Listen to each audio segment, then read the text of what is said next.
Bueno, Juan David Aristizábal, episodio 200. Increíble. Felicitaciones. No, muchas gracias.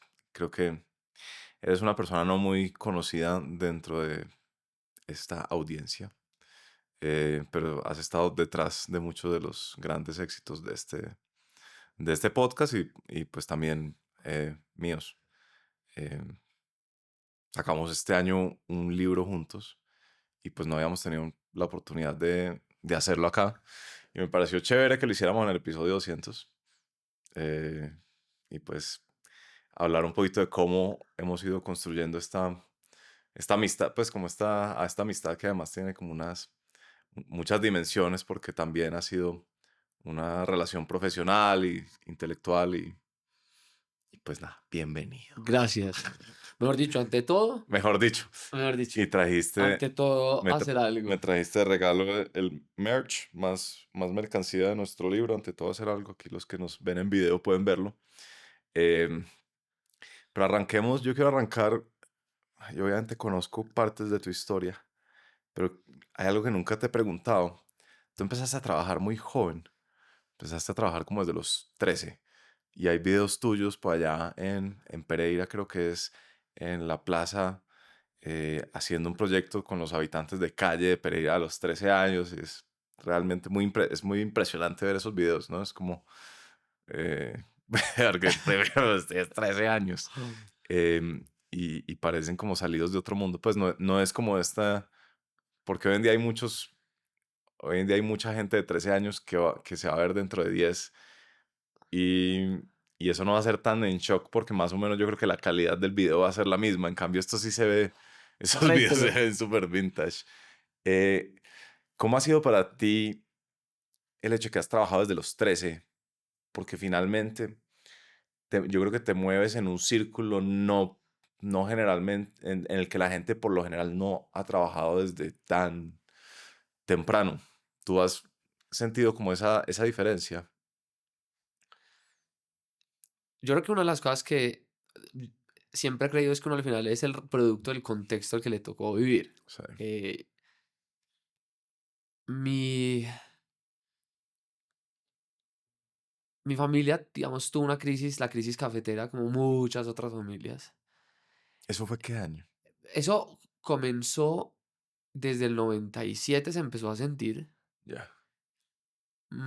Ya venía, digamos, ya venía, pero desde el año 97 se empezó a sentir y después nos llega el terremoto de Armenia. Y yo creo que ese fue como un quiebre para mi familia muy importante. Y era, yo me acuerdo mi papá diciéndonos, pues que ya no había un peso en la cuenta. Y, y creo que, que ese tipo de noticias o mensajes cuando yo tenía, no sé, 10 años, para mí fue como, bueno, ¿yo qué voy a hacer? Como a dónde me voy a mover, como, y yo cómo ayudo en esto. Inusual tu papá decir eso.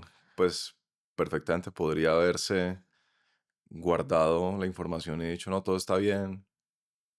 Pues, Sí, yo creo que en mi casa y sobre todo mi papá nos hizo, nosotros desde muy chiquitos nos tocaba ir a la finca, estar en la finca. em, entonces yo creo que la comunicación era como muy evidente, mejor dicho, si uno no lo decía lo íbamos a igual a notar, o sea, lo íbamos a sí, sí, notar. sí. Y también era porque mi hermana se graduaba de la universidad y no iba a haber plata para pagar la universidad. Entonces, iba a ser muy evidente. O no lo decía o no nos íbamos a dar cuenta de eso.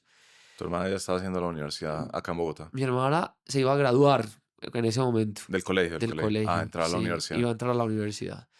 Entonces, yo creo que fue un momento en el que, pues, al final nos teníamos que enfrentar a esa situación, nos teníamos que enfrentar a una realidad. Y yo creo que mi hermana en ese momento fue un gran ejemplo, por varias razones. Porque incluso nuestra crisis económica, el día que sucedió el terremoto del eje cafetero, ella le dijo a mi mamá, oiga, lléveme a la Cruz Roja a ayudar. Y mi mamá como que no entendía. Mi hermana era muy buena en mecanografía, que para los que, he dicho, Mecanografía. público joven que oía temporal, pues era ser buenos escribiendo a computador. Sí. Y era muy bueno en eso y dijo, yo quiero ayudar en la Cruz Roja a digitalizar datos y tomar datos muy rápido. Y yo me acuerdo oír eso y fue como un clic, algo por ahí de, oiga, al final la vida es, usted tiene un medio, un talento, una habilidad y hay un problema a resolver, usted lo pone a disposición de la gente. Entonces yo creo que eso ayudó. Yo dije, pues tengo que hacer algo distinto para ayudar. Entonces fui y hablé con la Asociación de Padres de Familia de mi colegio y les dije, pues yo necesito aportar en mi casa, déjenme ayudarles a vender uniformes. Hoy eso sería la cosa más ilegal, hoy en día, mejor dicho, eso a un menor de edad no lo dejarían trabajar, lo que fuera, Pero ¿y por qué a la asociación de padres? porque era lo que yo tenía más cerca en el colegio. O sea, como que la Asociación de Padres de mi colegio era el que vendía los uniformes. Y Ah, entonces ok, como que ya. yo, pues les dije, venga, déjenme venderles uniformes. Ya. Y con eso, pues descubrí también como la capacidad que tiene cualquier ser humano de ofrecer algo, pues yo qué podía ofrecer, tiempo, ir a ayudarle a la gente a decir, usted, pues que talla X, talla S, Mm. pero sobre todo en ese momento fue superar el ridículo que puede dar y que yo creo que muchas veces uno de niño cree, y sobre todo cuando uno le ha tocado una crisis económica, de mientras mis compañeritos estaban jugando, pues a mí me tocaba, no me tocaba, yo decidí vender uniformes en el colegio. Entonces, vamos que no es una cosa Pero extraordinaria. porque ese yo decidí, pues sí te tocaba. No, porque lo que creo es como que nadie me obligó a hacerlo, sino fue una decisión de, Mm. yo puedo, no sé, eran 20.000 pesos el día, una cosa así, como que. Pero era una forma también de decirle a mi papá fresco que usted no está solo en esa pensada. Entonces, esos videos a los que tú haces mención, pues tienen que ver con otra cosa que después hice, pero fue el producto de, ante una situación Mm. de dificultad, pues irse a someter a decir, eh, yo tengo como ayudar en mi casa. Cuando uno empieza a trabajar, es como entrar a un nuevo mundo. Por lo menos en mi experiencia y pues en la de mucha gente que sigue como este conducto regular de colegio, universidad, trabajo. Y ese sí es como un quiebre, ¿no? Colegio, universidad eran similares en muchas dimensiones, eran como entornos controlados, con evaluaciones previsibles y en las que uno sabía cómo hacer para que le fuera bien. Y el trabajo ya es este otro mundo como más caótico. Y la curva de aprendizaje del trabajo eh, pues es dura de surtir porque uno no entiende bien eh, muchas cosas a las que nunca ha tenido contacto. Entonces, por ejemplo, no sé, la dimensión política de las organizaciones, ¿no? La queja de la gente que es como, esto no es meritocracia, sino que aquí Sí. el que ascendes es solo una, pero pues la otra es aprenda a manejar a un jefe y a un estilo de un jefe o de una jefa, y como esas hay un montón. Entonces, por eso me interesaba como preguntarte, como cuando tú ves como tu cohorte, tu generación, y gente que no trabajó desde tan joven, ¿qué, cuál era como el diferencial? Era como que ya habías surtido parte de esa curva, ya sabías ciertas cosas sobre cómo funciona el trabajo y eso te permitió enfocar tu energía como en otras actividades, en otro tipo como de problemas. Mira, aquí yo pienso en eso que dices, arranco por mi, mi estudiada en pregrado. Yo cuando me gradué del colegio, pues no había con qué estudiar a la universidad, entonces yo me voy a vivir a los Estados Unidos. Mm. Y en Estados Unidos, Ah, ¿tenías una tía? allá tenía unos tíos que estaban en Estados Unidos y pues en Estados Unidos uno ve algo muy interesante es que cuando uno trabaja le queda platica para hacer cosas, como que rinde el trabajo. Y yo creo que eso fue una lección muy, muy poderosa porque lo interesante de la discusión del trabajo es que no está limitada como a una carrera. En Estados Unidos uno puede escoger como múltiples caminos Mm. para generar ingresos con sus talentos. Claro, está la ruta tradicional, esa mucha gente la toma, Pero yo vi eso y yo creo que eso fue muy importante para mí porque fue como, usted puede escoger un camino a seguir. Pero yo con la plata que estudio, que trabajo allá en los Estados Unidos, después yo decido regresar, mi papá pide un crédito y con entre mi plata y eso yo arranco a estudiar administración. Y estudiando administración conozco a un personaje que, mejor dicho, llegó a la universidad, yo estudié en el CESA, 7:30, 7 de la mañana, 6:30 de la mañana, llegó sandalias, bermudas, en bicicleta, año 2006, y yo dije, este man tiene que ser amigo mío, llamado Juan Manuel Restrepo, que fue uno de los fundadores de Cosmos Schools, que están haciendo una transformación muy bacana en Medellín en este momento. Y con Juan Manuel hicimos clic de una, porque pues bien raro uno en ese frío de las casas de la Merced en Bogotá hacerlo. Tú entraste Y a estudiar al yo CESA. estoy a entrar al CESA después de vivir en Estados Unidos, que yo me regreso. ¿Consideraste alguna otra carrera? Derecho. O sea, yo, Sí. yo quería estudiar administración y quería estudiar derecho, pero no alcanzaba la Ah, plata. no sabías de ese eh, momento. y me inquietaba, me parecía chévere. Cuando me hacían los assessment en el colegio, pues eso salía. Ahora, un momento, hay que decirlo porque es una de tus cosas rarísimas que has empezado a hacer este año. ¿Qué? De hecho, al final, para que le eches cabeza, falla en un pedazo de tu subconsciente. Sí. Piensa qué cosas has hecho este año nuevas con las que estás satisfecho que te han gustado, para que las conversemos al final. Listo. Pero solo tengo que hacer el paréntesis en este momento porque es de las cosas absurdas que has hecho este año, eh, que fue que empezaste a estudiar Derecho. Pero venga, espérese un segundo. Imagínese que yo llamo a Andrés y le digo, tomé la decisión de empezar a estudiar unas clases de derecho, pero como todo primíparo le dije, ¿te acuerdas que le dije? Le dije, acompáñame a mi primer día de Claro, clase. claro, te llevé al primer día de Le dije, clase. usted me llevó, ni siquiera mi papá me llevó al primer día de El- clase en la universidad ni al colegio. Fuimos en los Andes al primer día de clase. Y usted se sentó conmigo y le tocó sentar conmigo. Cuando se Sí. sentó, es que, ay, la profesora que le va a dar clase fue mi profesora, la doctora Diana Durán. Ay, la doctora Diana Durán.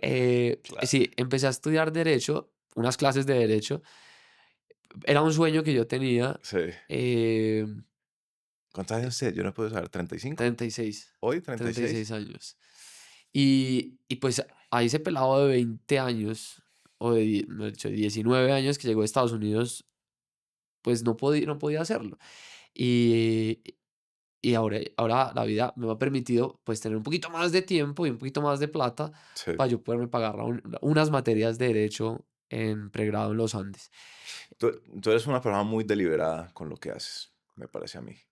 Siempre tienes como un paso previo a simplemente vamos allá a ver qué es lo que sucede, empecemos esta carrera y que fluya. Tú siempre tienes como uno de tus rasgos es el control, en cierto sentido, de las situaciones. Es como... Pero no estoy controlando esta entrevista, No, ¿ves? pues porque yo me he preparado toda la Ah, vida para no bueno. dejarme controlar en esto. Entonces, me imagino que cuando llegaste al CESA tenías por lo menos cierta actitud medio ya definida en tu cabeza de qué era lo que querías. Sí, y por eso era tan importante Juan Manuel, en la encontrada de Juan Manuel. Y era porque yo sabía que al final yo no me podía quedar en un salón de clase aprendiendo. Digamos, yo creo que me podría frustrar. Siempre me frustró en el colegio. Con los años, pues he descubierto que la forma mía de aprender es distinta. Entonces conocí a Juan Manuel y volvemos al tema del trabajo, que era la pregunta que me hacías, y era, con Juan Manuel, en primer semestre, decidimos crear una organización que todavía existe para buscarle financiación y apoyo a emprendedores, que en ese momento se llamaba Buena Nota, hoy en día Talento Latam. Pero, ¿por qué lo hicimos? Y lo más divertido era lo siguiente, era que a la mayoría de nuestros profesores los metimos en la junta directiva, los volvimos asesores nuestros y por eso sí que pudimos faltar a clase bastante, pero era el mecanismo de ponernos a trabajar, digamos, como ponernos a, al hacer. Entonces, A mí estos días que me invitaron a dar una charla en una clase del CESA y entonces los estudiantes, no, pero es que cómo se supone que uno va a probar emprendimientos, a explorar sus talentos, a hacer cosas durante la universidad si vean todas las materias que tenemos. Y yo, pues ustedes no saben lo de Juan David, es como hay que... hay que meter al profesor en la junta directiva. Es Exactamente. que- Y yo creo que eso nos ayudó. Entonces, pensando en la pregunta del trabajo, es que en últimas se trata de como aprovechar el contexto en el que uno está Sí. y a eso darle el juego. Entonces, yo creo que, y esa es la mayoría, yo creo que la mayoría de los colombianos somos así. La mayoría de los colombianos o jugamos y hacemos con las moneditas que tenemos. Mucha gente tiene más moneditas, otros menos moneditas, pero creo que en últimas, cuando uno se foguea en el hacer, tiene un montón de retroalimentación y alegrías y dolores cuando hace. Entonces, creo que el reto que tiene el mundo del trabajo es que muchas veces cuando llegamos al mundo del trabajo creemos que es igual que el colegio, creemos que es igual, pero porque creemos que el colegio y la universidad no es un lugar para hacer. Y yo creo que es Mm, el mayor reto de la educación a nivel mundial. ya. Y cada vez más, digamos, en el CESA tiene mucho ese enfoque, pero la mayoría de los retos no es contextual.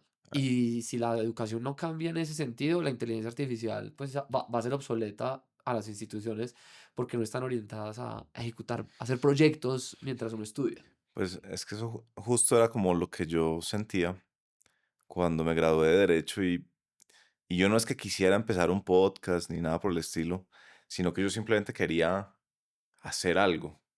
Pues yo sentía que que durante 22 o 23 años, no había accedido como a uno de los posibles, no sé, fuerzas vitales que tiene el ser humano, ¿cierto?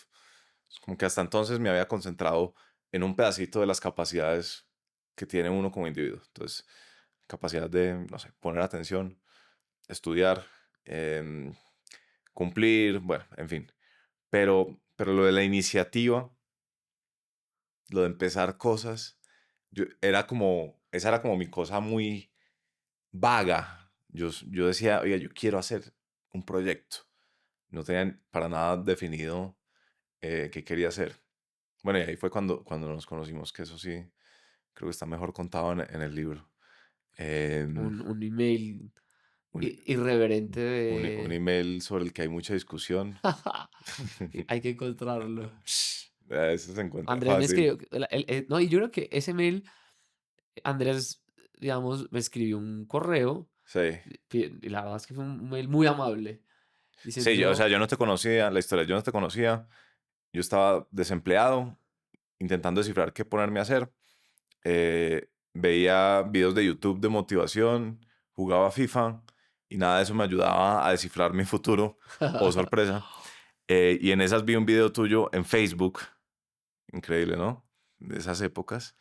Se llama Liderando Hoy, exacto, entrevistando era a, una serie web que hice con el César. sí, entrevistas como corticas Sí. bueno, figuras públicas y a empresarios. Y ahí fue que yo te escribí un correo diciendo como, usted no me conoce, no sabe quién soy yo. No tenía la frase, usted no sabe quién soy yo, ¿no? Para Se aclarar. sentía ahí Se sentía el entre tobillo. líneas. Pero yo tengo el sueño de hacer un podcast, porque igual tenía ya la idea de que podía hacer un podcast. Y no sé cómo hacer, pero yo creo que usted me va a querer ayudar con eso. Ese es el famoso Correo. email y ese fue como los conocimos.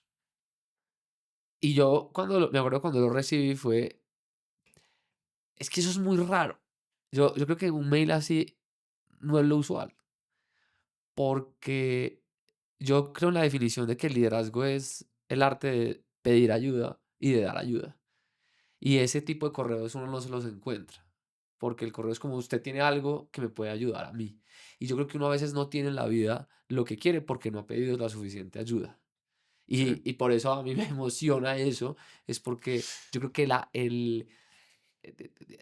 vamos, la capacidad de una sociedad ser rica, y eso lo dice Alexis de Tocqueville en un libro que se llama Democracia en América. Cuando él va a los Estados Unidos está con como 55 años de su constitución, y él dice, esta gente se hizo muy próspera en muy poco tiempo. Y hay una frase que dice, la ciencia madre de todas es el arte de organizarse. Si uno quiere lograr entender por qué Estados Unidos y Mm, esta gente es como es porque se han sabido organizar.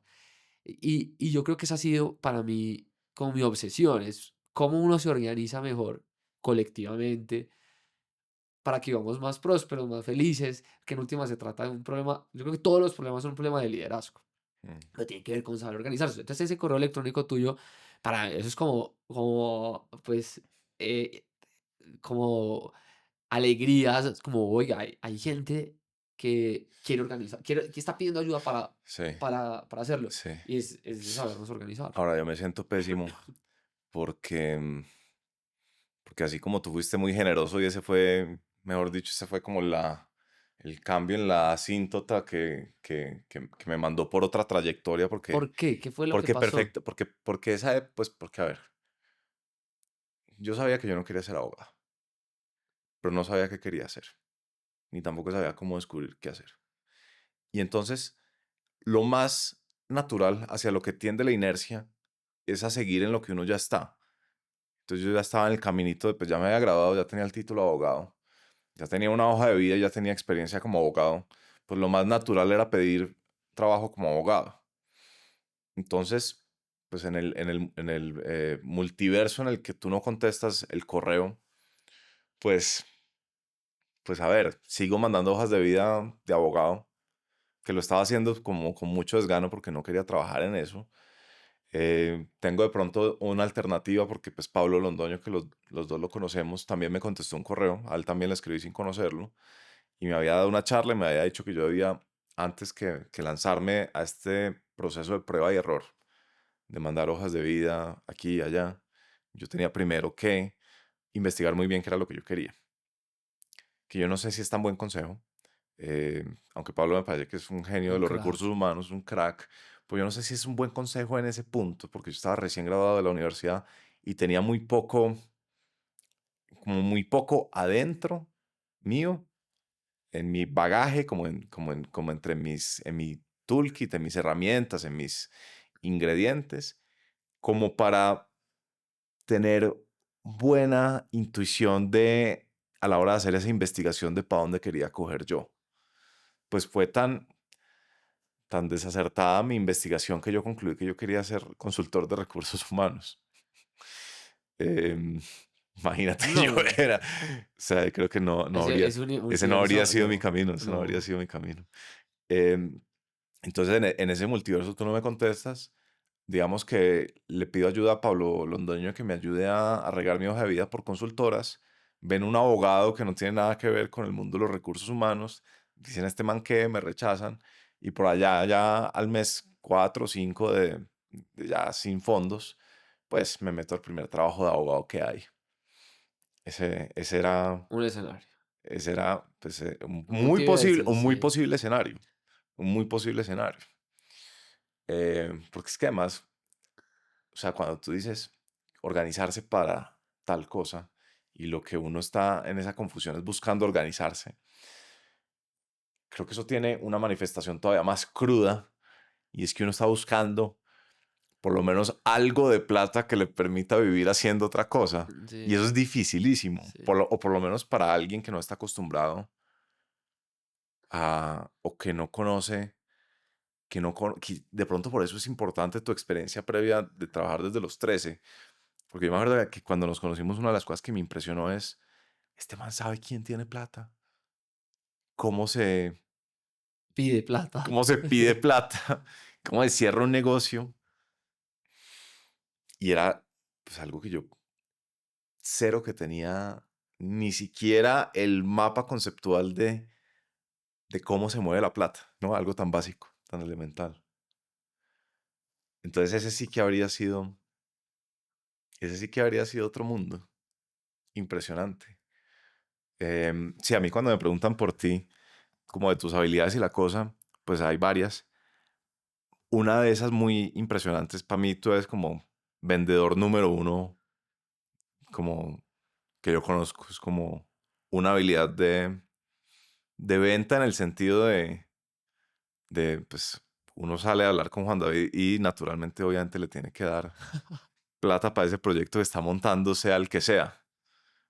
Em, cómo has formado esa... Y creo que parte del principio, más que de venta, que es el resultado, es uno, al final el liderazgo es la capacidad de uno pedir ayuda y dar ayuda. Y yo creo que uno se tiene que volver muy bueno en eso. Y es, pida ayuda. O sea, es que la gente tiene proyectos, la gente tiene ideas, pero muchas veces se nos olvida alzar la mano y decirle, oiga, m- mire lo que tengo. Y lo segundo es darla, porque yo creo que es de la otra vía y es mucha gente está oyéndonos y conoce a alguien, oiga, esta persona está emprendiendo, esa persona tiene un proyecto, Andrés tiene un podcast, dele, patrocínele, vaya y dónele al botón de Andrés. Y yo creo que parte como de ese ejercicio. Entonces, creo que es como un paradigma y es el paradigma de no somos ricos como sociedad, es porque no nos hemos organizado. Y la primera forma de organizarse es con esa habilidad de pedir y dar ayuda. Yo no estaría hoy donde estoy profesionalmente si a mí no me hubieran dado mucha ayuda. O sea, yo soy producto de mucha gente ayudando. Mm, Y cuando yo te oigo hablar, pues también es bacanísimo ver semejante personaje, o sea, como el orgullo. Cuando yo antes de esa entrevista estaba hablando con alguien que venía para acá y me emocionaba, es porque ver a alguien talentoso que admiro, mm, episodio 200 mm. producto de la disciplina, y que uno en algún pedacito haya contribuido, pues eso da una satisfacción porque te leí el último newsletter sobre no sé si era el newsletter, pero el del Palacio del Palacio de Justicia, Sí, el de la de generación la generación que dio sacrificada. la vida. Sí. Yo me sentía muy orgulloso de leer eso, porque al final, pues ese es el legado que tú estás dando. Y yo creo que uno, al final, como ser humano, pues es lo que logra dejar en otros mientras pues, pasa la vida. Entonces, eh, yo me da mucha felicidad estar con un amigo y que alguien que admiro tanto, porque en últimas tú también lo estás haciendo, es pidiendo ayuda y dando ayuda a la gente que sé que te escribe, oiga, usted que me aconseja. Creo que así es, por eso es que yo creo que por eso es que Colombia tiene tanto futuro, es precisamente porque tenemos una capacidad de ayudar, pero tenemos que aprender a pedir mucho más lo que queremos a los otros con Mm. claridad. Pues yo me siento un poco mal cuando hablamos de eso porque así como tú me contestaste ese correo, a mí me han escrito y yo soy como parco, y a veces no sé si he sido como, sí, que es lo contrario de generoso, como avaro, avaro en la manera como he retribuido eso, ¿no? Como que si esto es la película Cadena de Favores, yo me la tiré en la mitad. Pues, aún, Por ahora, por por ahora. ahora. Yo creo que uno, pues también tiene que cuidar el tiempo de uno, o sea, también el Es que tiempo yo es soy... lo más sagrado. Y yo creo que una de las cosas que yo más he aprendido de ti es que tú cuidas mucho tu tiempo y dices no al 90% de las cosas. Y yo creo que por eso has logrado también lo que has logrado. Sí, Eh, súper radical con el y yo tiempo. creo que también estás dándole a la gente una lección alrededor de eso. Eh, Cuiden su tiempo. Y yo creo que hay muchas formas de ayudar. Yo creo que no, esa cadena de favores tiene muchas, muchas, muchas formas. Tú estás haciendo un producto como lo es Atemporal, pues que es un gran regalo a la sociedad colombiana para entender por qué los colombianos somos como somos. Entonces, pues, entendible que no todo el mundo le da los correos electrónicos, pero creo que en estos días le vi a una empresaria que me gusta mucho, la creadora de Xpangs, que es una cosa Sí. de Sarah, fajas en Estados Sarah Unidos, Blakely. Sara Ver. Y ella dijo que se encontró un mail de una persona que hace 5 años le había escrito en Instagram y Ah, fue a reunirse con esta persona y hoy en día son socias en un proyecto. Puede ser que tú respondas en 5 años sí, cuando tengas un poquito más de tiempo. puede ser. Eh, Pues, ah, no cuenten con eso. sí, bueno, no sé. O podemos montar un agente virtual de Andrés Acevedo. Y es como, no te va a responder yo, pero te va a responder Uy, mi no, eso sí agente. me va fatal. Eh, el problema con, yo creo que tu figura pública es que hay algo que la gente no sabe. Y es que, no, es que tú eres como de verdad, como un dínamo humano. O sea, tú tienes una capacidad de trabajo envidiable y además estás en muchos mundos. Entonces, como, ese es Juan David, el del mundo de la educación. No, no, no, ese es Juan David, el emprendedor. No, no, no, pero ese es Juan David también como un poquito como del mundo más público. Es decir, como el mundo un poco más político. Entonces yo creo que a veces a la gente le cuesta ubicarte y a veces puedes sentir que eres como medio diletante. Como que arrancas una cosa, te aburres, te pasas a otra cosa y no sé qué, deja la cosa. Em, ¿Cómo lo ves tú? Es como, porque para mí es como, pues, tu man que se despierta ¿a qué horas te estás despertando? Antes de las 5 de la mañana. Y que lo que te gusta es trabajar. Hacer. A ver, yo creo que son varias cosas. Uno, eh, a uno le viven poniendo tags y como a uno lo quieren clasificar Sí, muy rápidamente. Entonces uno tiene que decir si es gay o heterosexual, si uno es A o B. sí, Y yo creo que es un problema es del otro, mejor dicho. Creo que es una necesidad humana tener ese tipo de certezas. Pero yo creo que los seres humanos tenemos la capacidad de crear en múltiples espacios donde uno puede aportar y generar mucho valor. mm, Entonces yo creo que esa como definición de uno que es, yo creo que es más una necesidad cognitiva de la gente para clasificar una cosa en un lugar. A nosotros con el libro dicen, dos emprendedores sacaron el libro. Y yo estoy seguro que cuando tú dices, yo no me presento, tú no te presentarías como emprendedor. yo no me considero Sí, como emprendedor. emprendedor, pero así presentan el libro. Claro, Entonces sí, más fácil. yo creo que ellos que dicen, no, tú te sentirías que eres influencer. Yo estoy seguro que tú no te presentarías mucho gusto, Andrés, el No, influencer, yo me presento a Andrés el influyente. el influyente. Y es verdad. Entonces lo que yo creo es que definirse en esas categorías es un reto del otro. Lo más importante es que uno la tenga clara, porque como Sí, dice tu amigo Alejandro Salazar, la peor forma de uno hacer estrategia es uno no sabiendo uno quién es, ¿sí? sí, sí, sí, Y yo tengo muy claro, yo he sido un hacedor, he sido emprendedor, he estado metido en el mundo de la educación sí, y yo creo que si tuviera que ponerle como una sombrilla, diría que yo soy un jardinero. ¿Y qué hace un jardinero? Es una persona que ayuda a crecer los lugares a los que va. Y eso tiene, pues, mm, una forma es hacerlo con un libro, una forma es hacerlo como decano en el CESAS, una forma es hacerlo con una organización como Buena Nota hoy en día, Talento Latam. Entonces yo creo que la definición se las tiene que dar es uno. Y sobre todo cuando el camino profesional de uno no ha seguido una trayectoria, digamos, como lineal, específica de cuáles han sido las 3 años y después estos 3 años. sí. Aunque mm,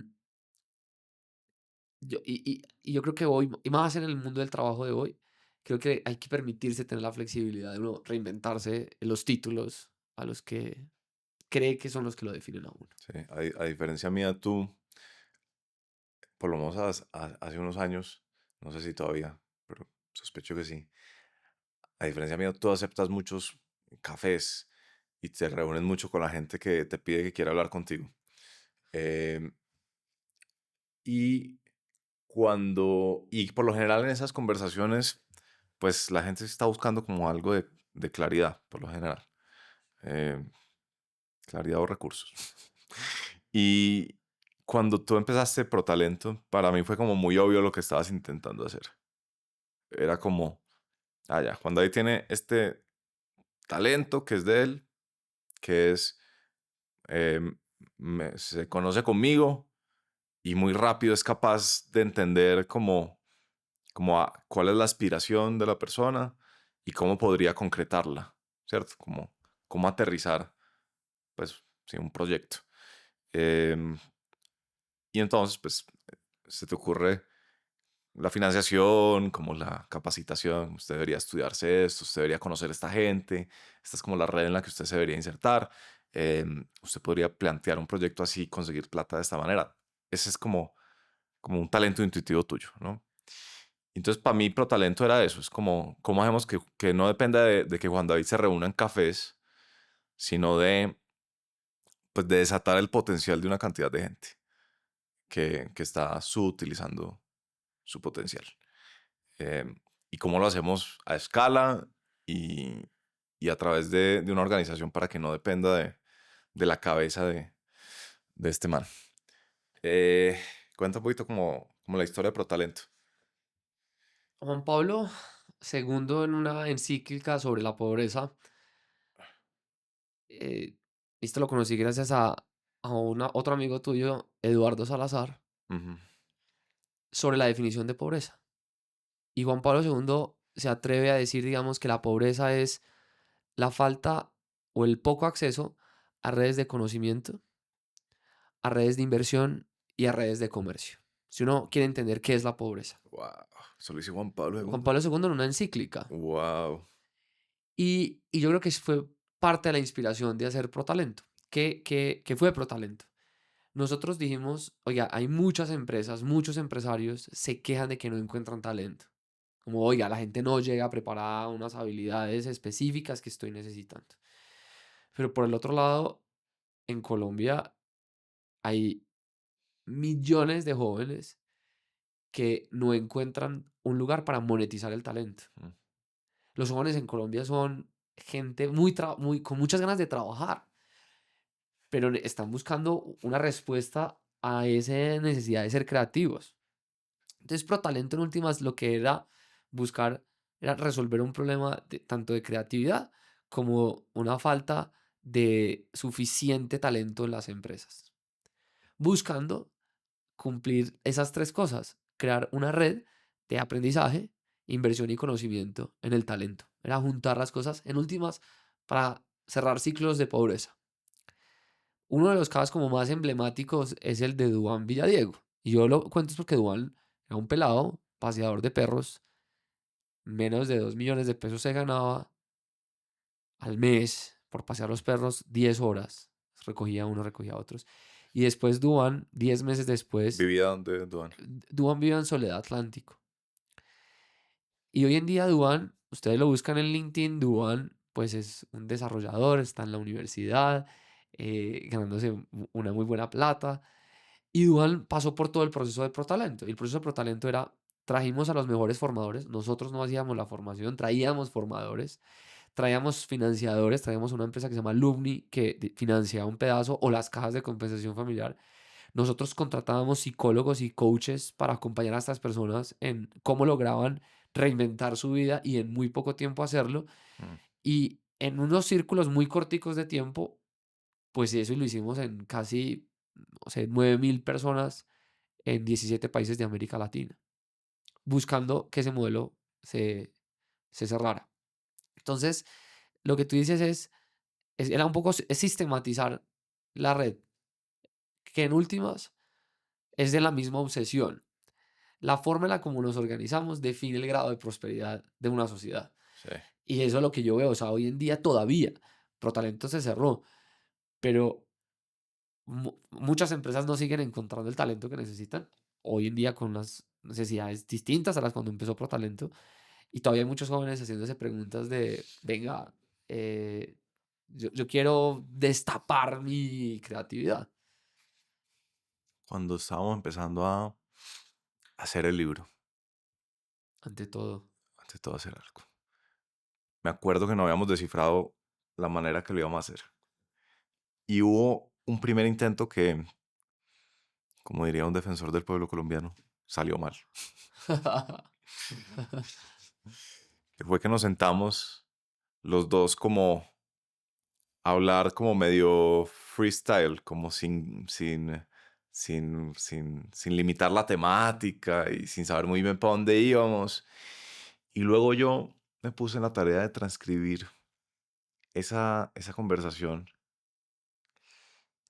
y me acuerdo que solo me acuerdo de una cosa, y es que teníamos dos visiones muy diferentes sobre el mundo. Y a mí en ese momento me parecía rarísimo que tú pensaras de esa manera. Y era básicamente, yo pensaba desde el punto de vista del individuo y tú pensabas desde el punto de vista de la sociedad. No sé si te acuerdas de eso. Claro, me acuerdo Pero, colectivista, individualista. pero fue impresionante. Yo creo que es quizás de los grandes cambios que yo tuve haciendo el libro. Yo venía de este mundo de estudiar las carreras individuales de las personas y el trabajo de la gente. Y había estado 5 años estudiando ese tema, pues haciendo el podcast 13% con Nicolás Pinzón. Y para mí era fascinante leer, por ejemplo, biografías, ¿cierto? Todo esto porque todo esto denota como en qué, en qué dimensión operaba mi intelecto.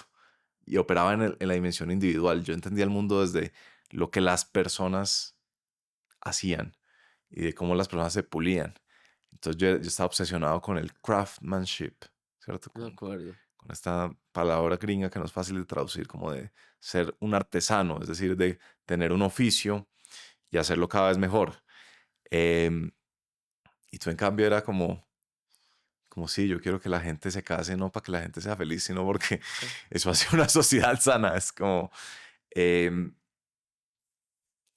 y yo creo que desde entonces yo he incorporado mucho más esa, esa otra manera de mirar el mundo, como desde el colectivo, desde la sociedad. Habla. Yo creo sin duda que pues, los cambios son producto de elementos y puntos del sistema moviéndose. Sí.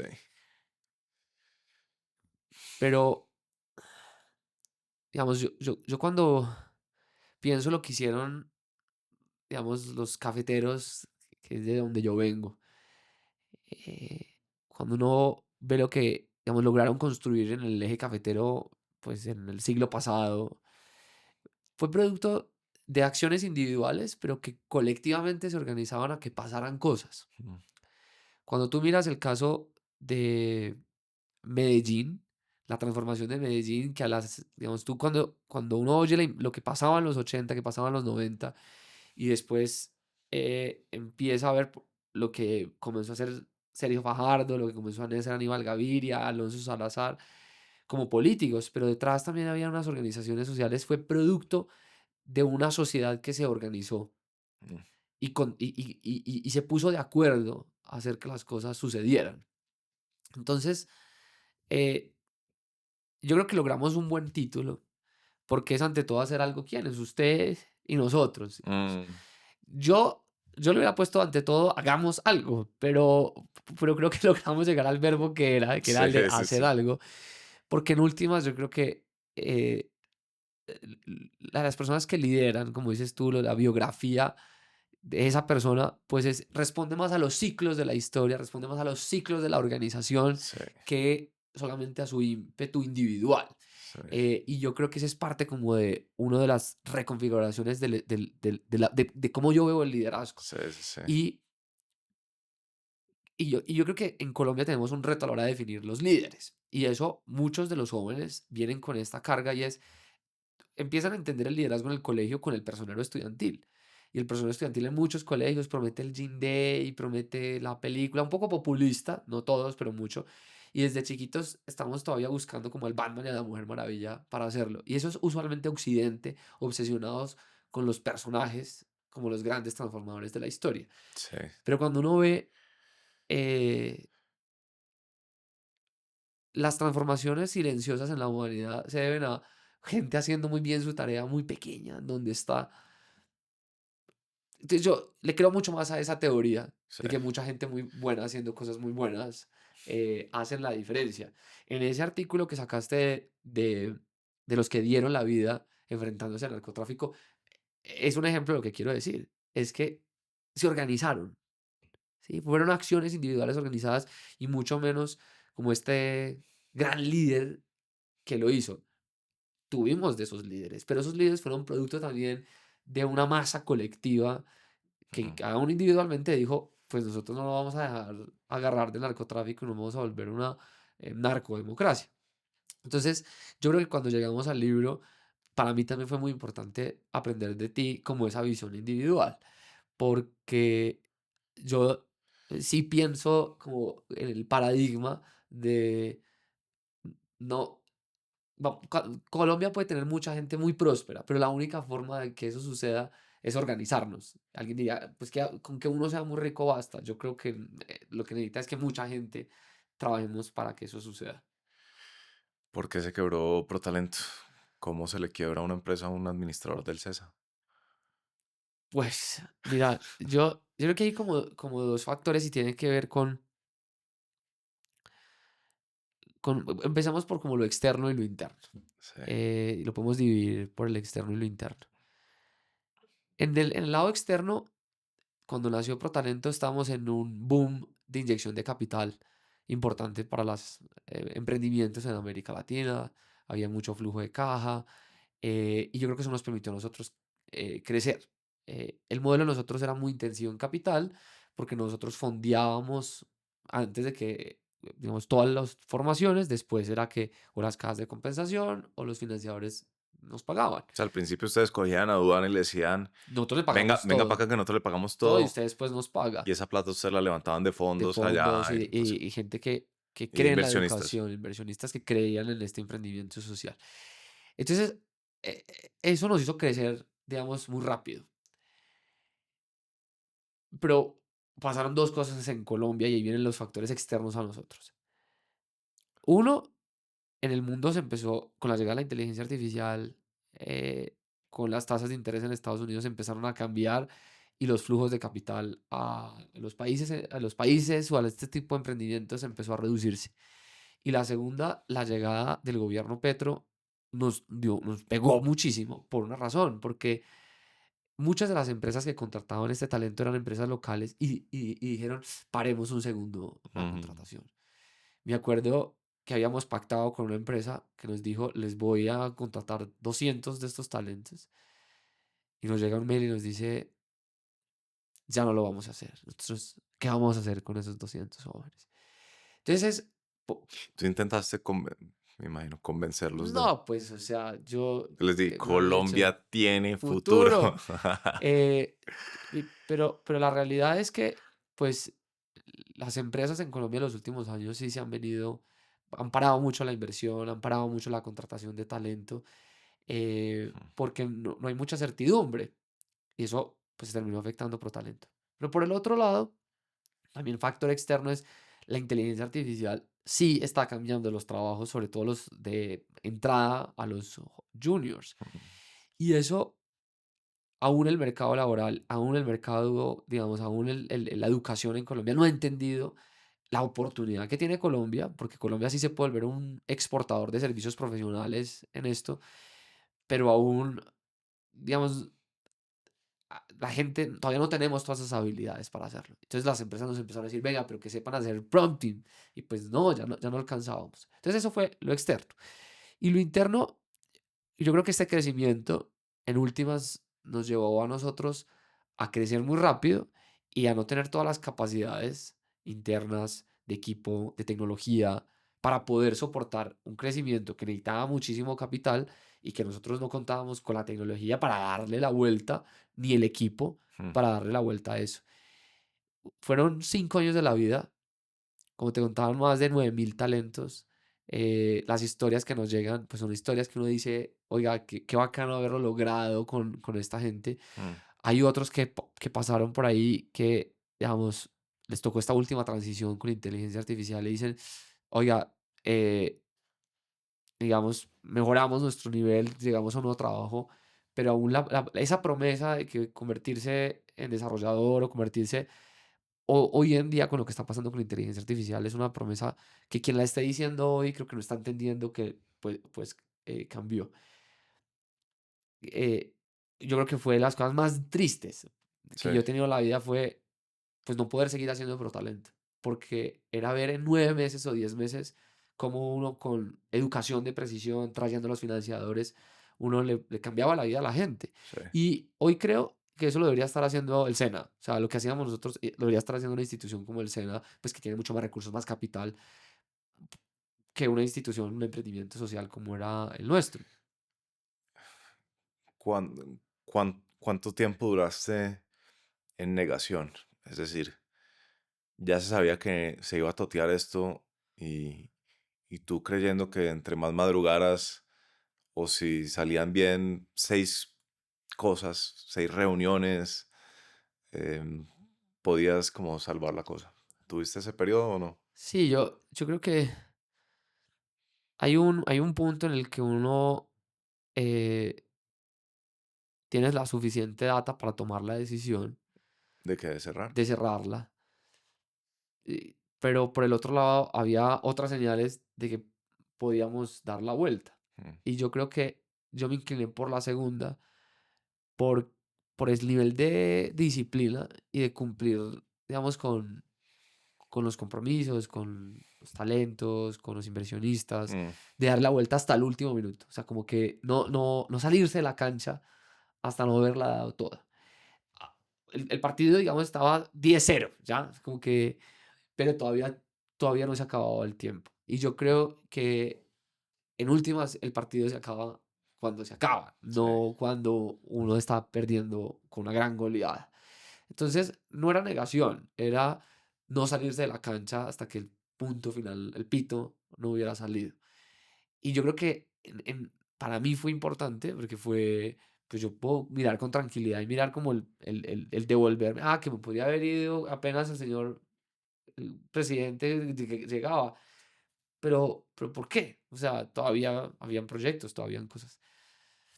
De pronto, alguien pensará, oiga, era mejor salirse cuando estaba arriba y no cuando estaba abajo. Puede ser, pero yo creo que todos en la vida, yo creo que cuando uno todavía tiene un minuto más, hay que dar ese minuto más. Y es así, pues creo que ha sido mi forma de vivir la vida. Si a uno la vida le permite estar acá, hagámosle hasta donde más podamos.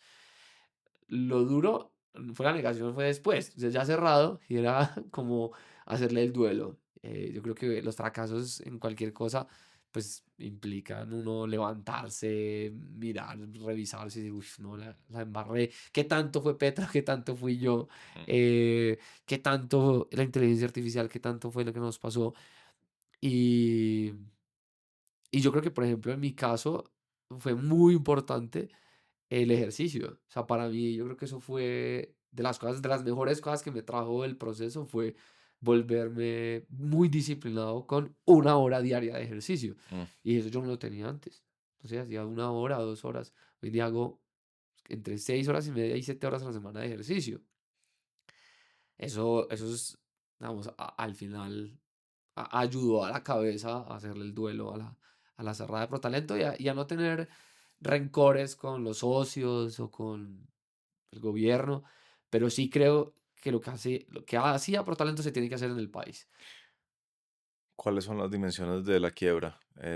Me imagino, por un lado, un poco como vergüenza con la gente que la apostó, también con la gente pues, a la que uno estaba sirviendo, ¿no? Su usuario, sí, como sus usuarios, sus inversionistas, pero también un tema como de autoestima, ¿no? Como de, Mira, yo no creo que sea autoestima. Eh, pues como de confianza, ¿no? Yo esa tengo palabra esta sí idea me como de que gusta. de la autoconfianza, o sea, la confidence. Yo Sí. tengo como la idea de que es muy fluctuante, pues no tengo la idea, he sentido que es muy fluctuante. Hay momentos en los que uno se siente un duro y luego tiene unos valles y unos periodos en los que se siente absolutamente impotente, ¿no? Sí, yo creo que una de las cosas que me parece más chévere atemporal y oír a estos personajes que tú invitas es la historia del regreso, como La la redención. redención. Porque yo creo que es ahí donde se define la vida, es en la redención, es como uno como sale, dijo, si sale del valle. Porque uno cuando fracasa, y en el caso de nosotros éramos, no sé, el equipo eran 120 personas, 17 países, yo había tenido una trayectoria como emprendedor social por las otras que había hecho, es decir, como, pucha, ¿cómo que fracaso, pero realmente el fracaso? Perder la empresa, perder la confianza de los inversionistas, tener que cerrar. Creo que lo que sucede es que uno dice, "Uy, ¿será que yo sí es mejor que yo me quede como en algo más chiquito, más seguro?" Ese es como el Mm, mayor susto, porque es como cuando uno invita a alguien a bailar en una fiesta y le dice que no. Y entonces ya uno no sabe si a la segunda persona que le va a decir eso, le van a decir que no. Ese momento en el que uno toma la decisión de decir, pues sí, le voy a ir a hablar a esa otra persona, ese es el momento de redención. Entonces, yo creo que en esas estoy.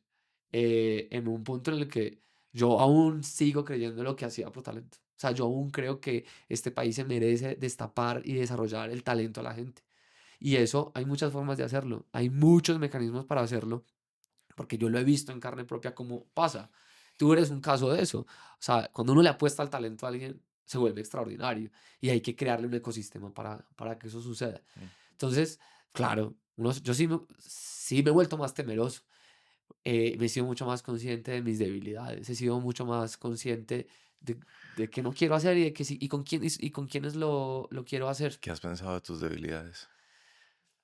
Yo, yo creo que cuando uno busca ser orquestador, o sea, yo creo que mi gran habilidad con ProTalento fue lograr traer todo el sistema para que funcionara. Sí. O Eh, y sea, eso, inversionistas, ta. todo el sistema inversionista, a los aliados. Y yo creo que yo necesitaba a alguien al lado del equipo, y no porque los que estuvieron no tuvieran esa habilidad, pero debería haber tenido mi mismo nivel en autoridad formal, digamos, como Ah, jerárquico, que completara mucho en un nivel de seguimiento súper puntual. Yo en eso, sí, esa no sí, es mi sí, gran sí, sí. habilidad, el checklist para hacerlo. Sería un pésimo médico, digamos. Yo soy bueno para montar el hospital, soy muy bueno para traer a los médicos, incluso a los pacientes, como, pero hacer el checklist de la cirugía, ese Sí, no es mi talento. se quedó el guante Entonces, de puta, hule ahí marica, adentro. operó mal la rodilla. Esa no es mi cualidad, el checklist no es mi cualidad. Y la organización, la gente que tenía esas habilidades no estaba en mi misma autoridad formal, en mi mismo nivel. Entonces, yo creo que eso es una cosa que uno tiene que aprender. Oiga, si yo voy a volver a hacer un proyecto de ese tamaño, tengo que tener una persona al lado de checklist que sea muy buena. ¿Sabes quién ha hecho eso muy bien? Nuestro amigo Miguel Silva. Miguel Silva siempre le pone un trabajo, llega con un McKinsey al Al lado. lado. Sí. Y lo hizo en el gobierno y lo hizo después de director de revista Semana. Es que así es. Como súper consciente de sus Débiles. limitaciones. ¿Cómo llega uno al nivel de eso? Es solamente haciendo. Mejor dicho, como que a mí, yo hoy pienso en retrospectiva de, claro, pues muchos millones de dólares que se perdieron, Sí, un montón de frustraciones, sí, también historias de los talentos que le escriben a uno, Andrés, que uno dice, qué berraquera, y los papás de los pelados, una mamá de Suba, hace poco me la encontré y me decía, usted nos cambió la vida, porque es que mi hija tuvo un empleo formal y con ella hoy en día nosotros estamos comprando casa. Eso es muy poderoso. Juan- Pero Juan- pues da, al final y- hay que someterse sí. al hacer para uno tener retroalimentación de cuáles son sus debilidades y fortalezas. Cuando la hija empieza su primer trabajo y empieza a ganar más que los papás, es una radiografía, primero de Colombia, pero además un cambio absoluto. Eh, pues yo siempre he tenido esta idea, que te la he compartido varias veces, en verdad en Colombia no se habla lo suficiente de que todo colombiano debería tener mucha más plata en el Sí, bolsillo, total. todo Más ingresos. muchos más ingresos en el Sí. bolsillo. Más ingresos y más tiempo, Andrés. Porque son las dos. Porque Y la gente le responde a uno que el narcotráfico, no, plata bien habida, o sea, es como, no, tenemos que dejar de asociar el éxito financiero con los mágicos. sí, y yo creo que por eso atemporal es tan importante. Porque yo creo que el problema del secuestro y la violencia de los 90 Sí. hizo que muchas personas del sector empresarial, que hacen mucho, o sea, el sector privado en Colombia hace mucho, Hace pero mucha hace vaina. mucha vaina. Perdón la No, interrupción, no, estoy súper mucha interrumpido. vaina, pero otra vez. Mucha vaina, ¡Vaina! pues madre. El, qué increíble, conocí. Te conté que estuve el fin de semana en el Caquetá, que me invitó Julio Andrés Rosso, que tiene un proyecto de restaurar el Amazonas allá, un Espectacular. berraco. Y conocí a una gente de una fundación que se llama Socia, SOCYA, que la montaron los industriales y los empresarios antioqueños como en los 40. ¿Y sabes para qué la montaron? O en los 50, me puedo estar equivocando. Y la montaron para una duda que yo siempre tuve en la temporal. Increíble. Y es cuando hablamos de los sicarios en los 80s, en los 90s, la pregunta es ¿por qué había tanta población joven sin oportunidades? Y si es que simplemente el empresariado le había dado la espalda a esas zonas. Y no, esta fundación socia la montaron justamente para atender toda esa migración que estaba llegando y que fue lo que terminó poblando esa pues, periferia sobre las faldas de las montañas de Medellín. decir, sí, obviamente hubo esfuerzos, pues claramente no fueron suficientes. Pero, ¿quién aquí había escuchado a la Fundación Socia? No, pues no. Nadie.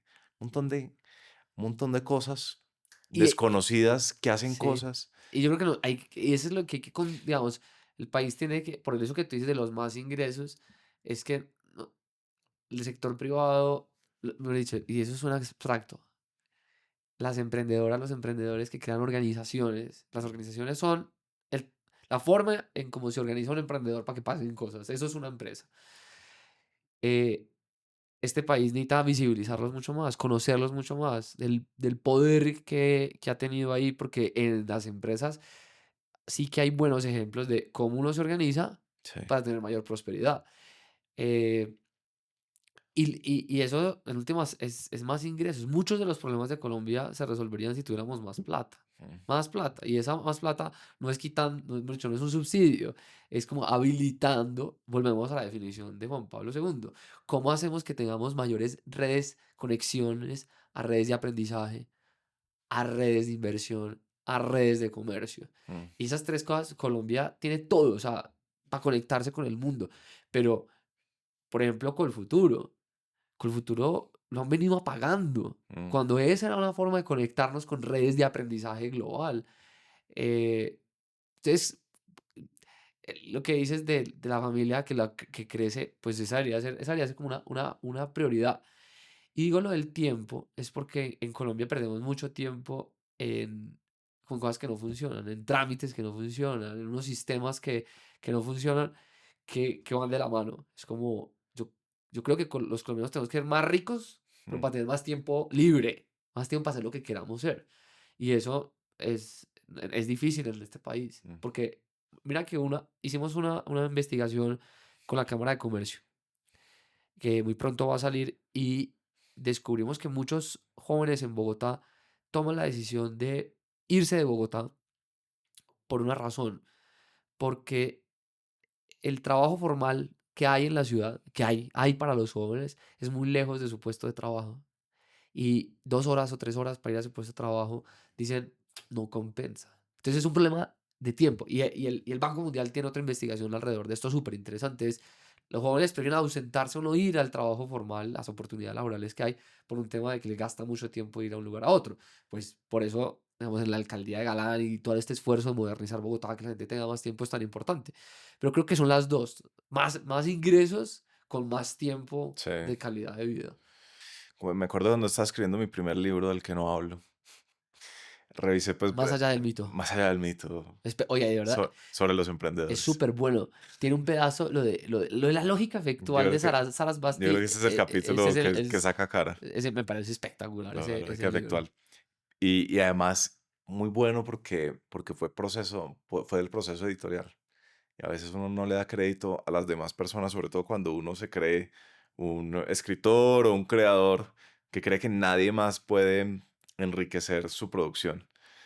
Y eso de la lógica efectual me lo dijo un par académico que consiguió la editorial del CESA, que le tocó revisar mi libro y que entre sus comentarios dijo, revísese a Sara Sarasvati y la lógica efectual, que Ah, terminó siendo lo mejor del libro, ¿no? es Casi lo que mejor del cero, libro. cero crédito mío y todo el crédito Es al muy para bueno. académico que será un anónimo. Alguna vez le preguntaría a Felipe Reyes ¿Qué es quién la era. lógica efectual? Eh, Para que les... bueno, la lógica efectual es... eh, Sarasvati, que era una académica de la India, se preguntó ¿qué tienen en común los emprendedores? Y hasta ese entonces, esa pregunta, cuando la había tratado la academia, habían sido como muy eh, genetistas a la hora de contestar. Habían dicho, no, los emprendedores exitosos tienen en común una genética especial que les permite dos cosas. Anticiparse un poquito a lo que va a pasar, saber que el mundo va hacia cierto escenario y además suficiente proclividad al riesgo para capitalizar esa oportunidad. Entonces, pues si los emprendedores son estos genios adivinos que además son arriesgados, pues ¿para qué va uno más investigar a los emprendedores en la academia? Entonces, la academia eh, en términos de emprendimiento estaba como muy apagada. Y Sarasvati dijo, no, yo no me creo eso. Yo creo que esta gente en verdad no se ha tomado la tarea de sentar a los emprendedores exitosos y analizarlos. Y entonces ella lo hizo y concluyó una sola cosa. Concluyó que el 80% de los emprendedores exitosos, no, perdón, que los emprendedores exitosos tienen en común una cosa, y es que durante el 80% de su tiempo operan bajo cierta lógica, que es la lógica efectual. Y que la diferencia entre lógica efectual y lógica causal, que es su opuesto, es muy buena para entender qué es la lógica efectual. Entonces, lógica causal es el gerente de mercadeo de Coca-Cola que se sienta el 15 de enero en su puesto y dice, el plan para este año es ganar un 3% más de mercado en Estados Unidos. Y estas son las tres posibles rutas para lograr eso, entonces vamos a ejecutar esto. Es decir, yo lo que quiero es causar un efecto sobre el mundo. Mientras que la lógica efectual no parte desde lo que se quiere lograr, sino desde lo que se tiene. Entonces, pues, el ejemplo muy fácil para entender esto es la gente que está escuchando esto anoche, llegó a su casa y tenía hambre, y en vez de decir, yo quiero causar un filet mignon en mi mesa y lo que tengo que hacer es coger mi carro, ir al mercado y comprar los ingredientes y prepararme un filet mignon, hizo algo totalmente diferente, que es que abrió la nevera a ver qué había y cuáles son los ingredientes que ya tenía a disposición en su nevera y en su alacena. Esa es la lógica efectual. Entonces, básicamente los emprendedores arrancan no mirando las oportunidades de mercado, tanto como mirándose a sí mismos y cuáles son sus habilidades, contactos y conocimientos y qué es lo que puede conjugar de esa mezcla, ¿cierto? Es muy Entonces, poderoso. Zuckerberg no quería conectar al mundo a través de Facebook, sino que simplemente era un tipo que tenía un computador, sabía echar código y aparte de eso estaba matriculado en Harvard, lo que le daba acceso, esto la gente no lo sabe, lo que le daba acceso a la página de internet de Harvard donde estaban todos los perfiles de los estudiantes con fotos. Entonces básicamente descargó todas esas fotos Sí. y armó un Tinder, el primer Tinder del mundo, que era decir si a uno le gustaba o no ese estudiante o esa estudiante de Harvard. Esa fue la primera versión de Facebook. Y luego, pues a medida que uno va haciendo, va sumando más ingredientes y más cosas en su nevera y en su alacena. Y entonces va pudiendo crear un muñeco mucho más sofisticado, que fue pues hoy Facebook, pues Meta. Meta. Imagínense lo que es, pero pues no nació con una visión de que esto es lo que nos queremos inventar. Vale la pena, más allá del mito. Más allá del mito, pero te estaba contando que cuando estaba investigando ese libro, me acuerdo que había mucho, eh, estaba esta idea sobre el fracaso, muy Silicon Valley suda, de que hay que fracasar rápido y de que hay que incentivar el fracaso para pues aprender y tener más bagaje a la hora de poder, no sé, a los 37 años o 40 ya poder montar un emprendimiento ahí sí exitoso porque ya uno tiene un montón de lecciones. ¿Cuál es tu, hoy en día, cuál es tu take, cuál es tu visión sobre el asunto del fracaso? ¿Cómo se debería, desde el punto de vista de las ideas, de cuál es una buena manera de comunicar sobre el fracaso, dado pues que te quebraste? Yo, yo creo que no es como un tema de romantizar el fracaso per se. Es como vaya fracasa y siga fracasando. Yo creo que, pues, en últimas, necesitamos organizaciones que sean exitosas, digamos, que logren al final producir valor y puedan, ojalá, durar en el tiempo. Lo que yo creo es que hay que tener un ecosistema que le permita, digo, ecosistema financiero, de apoyo a los emprendedores, que puedan iterar muy rápido para tomar decisiones del mercado y que volverse a levantar no sea tan complejo y difícil. Que a ese es el reto de una cultura como la colombiana, porque si el ecosistema es muy difícil volverse a levantar, porque hacer capital en Colombia es difícil, a diferencia de otros países, por lo que insisto, el problema de confianza. Acá nos piden unas tasas de retorno mucho más elevadas que en otros países del mundo, por cómo estamos.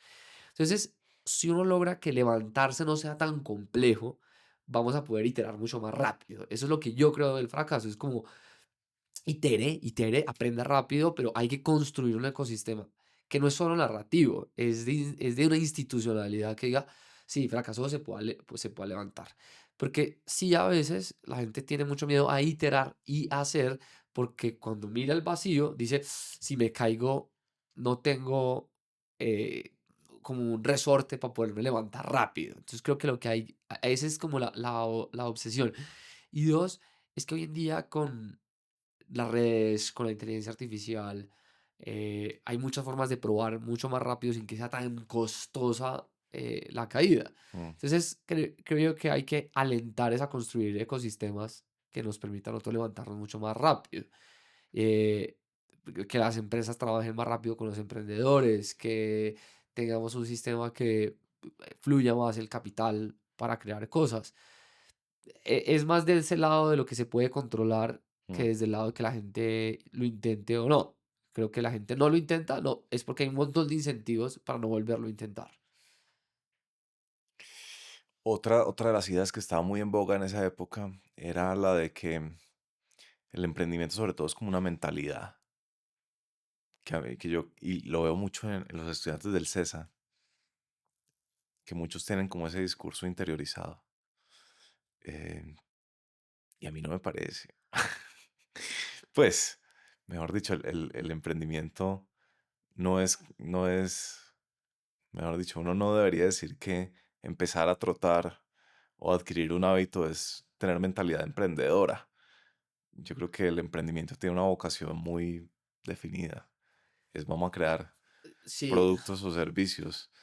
eh, yo creo que es que el mayor reto que tenemos en general en Colombia, porque trabajamos mucho, sí. pero parte del reto que tenemos en Colombia, y lo que vamos ahorita es, necesitamos lograr que el trabajo genere inversión y capital. Nosotros somos muy buenos comerciantes en general en Colombia. Y como somos tan pujantes, entonces le echamos ganas pero eso no se ha traducido en muchos activos productivos generándonos ingresos, más ingresos. Y ahí es donde yo creo que está el reto de Colombia en los próximos años. Y es cómo nos juntamos a redes de aprendizaje, a redes de comercio, a redes de inversión porque lo que nos va a sacar de la pobreza es esas conexiones, no trabajar mucho, ¿sí? No es mucho trabajo igual riqueza. Y Ajá. en Colombia tenemos un reto alrededor del capital. No acumulamos mucho capital que nos pueda generar Sí. inversión. Entonces, que la mentalidad emprendedora, yo sí creo que tenemos esa mentalidad de hacer, de levantarnos, de crear cosas. Y en general uno lo ve en, en toda Colombia, o sea, como gente que le echa ganas. A la gente mucha no le queda tiempo. O sea, la gente en muchas ciudades de Colombia le gasta horas en su transporte público y le gustaría llegar a su casa y volverse un influencer, creador de contenido, pero no tiene el tiempo para hacerlo. Ujú. Entonces eso no es falta de emprendimiento, es falta digamos, de tiempo. Pero creo que el reto es entender qué hacemos con el capital, cómo creamos capital. Y, y ahí pues hay varios problemas estructurales para eso. Necesitamos generar mucho más valor y ese valor genera, digamos, unos flujos que se puedan capitalizar. Mm. Dos, pagamos muchos impuestos y esos impuestos pues en últimas nos hacen que no podamos coger esa plata y meterla en una plataforma de acciones. No tenemos una educación financiera. Ahorramos muy poquito. Y entonces creo, y tú le dices, pero ¿de dónde voy a ahorrar si no me alcanza? Y yo, pues que es que es verdad, es que no le alcanza a veces Sí. porque por las dos cosas, no estamos generando tanto valor, no somos tan productivos, nos quitan muchos impuestos. Entonces, el reto del mindset es que tenemos que pasar de la mentalidad emprendedora a la mentalidad de hacedores de capital, que Mm. nos que permite invertir en el largo plazo. Hay algo que la gente no sabe y es, pues obviamente nosotros somos amigos hace Muchos años. como 8 años, algo así. Y, y no es como, porque claro, cuando uno cuenta la historia como la hemos contado, presentando el libro y la cosa, es como que nos conocimos en ese punto de inflexión, me ayudaste y todo bien. Pero en realidad es increíble cómo has seguido durante muchos momentos de mi vida y durante muchos periodos como siendo influyente sobre mí. Y una de las últimas fue cuando, creo que fue en el Parque Nacional, que te subieron a la tarima del Expreso Galán en ese momento, que era pues, la candidatura del alcalde Galán a la alcaldía de Bogotá. Y dijeron, ahora tenemos un joven que se va a unir a nuestra campaña y yo siempre me preguntaba hasta cuándo te van a jugar la carta del joven, el joven Juan David. Em, y tú ahí dijiste una cosa que a mí absolutamente me conmovió en ese momento. Y es que queremos para que podamos construir una ciudad en la que nos queramos quedar. Esa fue la primera vez del que nos queramos quedar. Y creo que llevamos ya años en el que los dos nos hemos preguntado cómo vamos a hacer un país en el que nos queramos quedar. Que creo que con eso diste en el clavo. Y es una pregunta que yo pues le hago invariablemente a los invitados de Atemporal. Em, ¿cómo es hoy tu reflexión de cómo vamos a construir el país en el que nos queramos quedar? Es que yo arranco con un tema personal y es cuando mi familia se quiebra, alrededor mío, pues muchos de los amigos, o la familia, mi hermana, se fueron a vivir por fuera. Mm, Y en los últimos 3 años en Colombia esa cifra sí que ha aumentado. 1.300.000 colombianos se han ido. Estaba leyendo y era que en las últimas 24 horas, desde que yo grabando esto, se han ido 800 colombianos del país mm. para no volver. Eso es una tragedia. Y el problema no es la persona que toma la decisión de irse, sino, oiga, ¿a dónde se van? Por eso es que hicimos esta investigación con la Cámara de Comercio este año, que muy pronto vamos a publicar.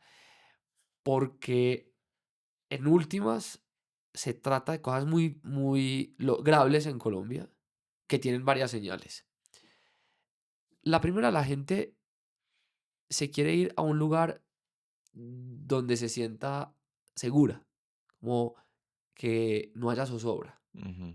Y yo creo que esa es una función como muy básica de un Estado. Y si La más no, elemental. pues como, sí, clase de teoría del Estado con la Sí. doctora Diana Con Durán. la doctora Diana ¿Sí? Durán. Garantizar el uso de la fuerza Sí. en un territorio. Y esa es una de las principales razones. Es como, mire, el tema. Entonces yo creo que eso no se nos puede olvidar que parte del reto que tenemos es que el Estado haga su función Eh, más mínima. sí. La segunda, la gente se va porque siente que aquí corre mucho, pero no llega. Mm, Como que trabaja y al final no dice, rinde, no rinde el trabajo. no rinde el trabajo. Entonces quieren ir a lugares donde el esfuerzo, su trabajo dé mucho más frutos para poder Sí, invertir, tener mejor calidad de vida. sí. Y la tercera razón es que dicen, oiga, nosotros en Colombia le gastamos mucho tiempo o al tráfico Ujú. o a unos trámites imposibles. Y cuando uno mira esas tres cosas, pues yo creo que son tres cosas súper solucionables en Colombia.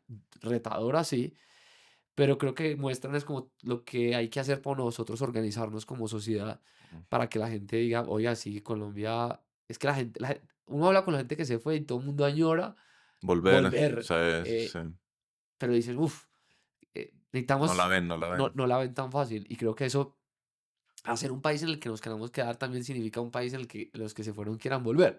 Y en ese país, pues Colombia se tiene que volver un hub de inversión. Y ese hub de inversión es, pucha, aquí tenemos que crear más empresas. Y para eso, pues tenemos que cambiar el sistema tributario que tenemos. Yo como emprendedor lo sufrí. Hay una cosa que se llama el IVA anticipado. Y es que a uno le toca pagar el IVA antes de que la plata le entre a uno. Eso era justo lo que te iba a preguntar ahorita que me quedé un poco en blanco. ¿Cómo explicas tú todos esos costos de formalización desde un punto de vista de a quién beneficia eso? O sea, ¿quién puso eso? ¿Por qué seguimos con eso? Porque el emprendedor que decide formalizarse tiene que contratar un montón de gente que no necesita para su operación, pero que es una ley, porque tiene que pagar IVA anticipado, em, como Yo sistémicamente no entiendo. Es que yo no entiendo. Es que no yo no se entiendo. entiende. Es como que es diseñado para que uno no haga. O sea, es un sistema diseñado que castiga al que hace. En Colombia le gastamos horas, o sea, días enteros a mandar la información a las instituciones y, Sí, o sea, le piden a uno que me mande la UGP, que me mande el Ministerio del Trabajo, que me mande. Después uno va a sacar un certificado y le dicen, oiga, tiene que ser un certificado sí. no mayor a 30 días. Es un ¿Y sistema que perjudica al que hace, para quién beneficia? a un montón de pequeña burocracia que con eso justifica ¿Su puesto? su trabajo. Y, y yo creo que es como cosa aprendida, como una. ¿Profecía autocumplida Sí, o qué? no, como que la gente dice esto se tiene que hacer porque hay que hacerlo, Porque siempre se ha hecho. siempre se ha hecho. Estos Y días un empresario dijo algo, lo dijo también, dijo, aquí no se, en este país no se puede producir porque nos la pasamos produciendo informes. es que es así, ¡Ah! es así. Mira, es así, o sea, como, mira, es que incluso para cerrar una empresa, ahorita que estamos liquidando por talento, Esa era esto la es otra pregunta. una cosa ¿Qué que es lo uno más absurdo dice, de liquidar una no, empresa? que uno tiene que ir a, de verdad, a 27 entidades Hmm. y, y, y nadie responde, alguien dice que eso no es por ahí, pero vuelvo al optimista. Hágale. Estonia.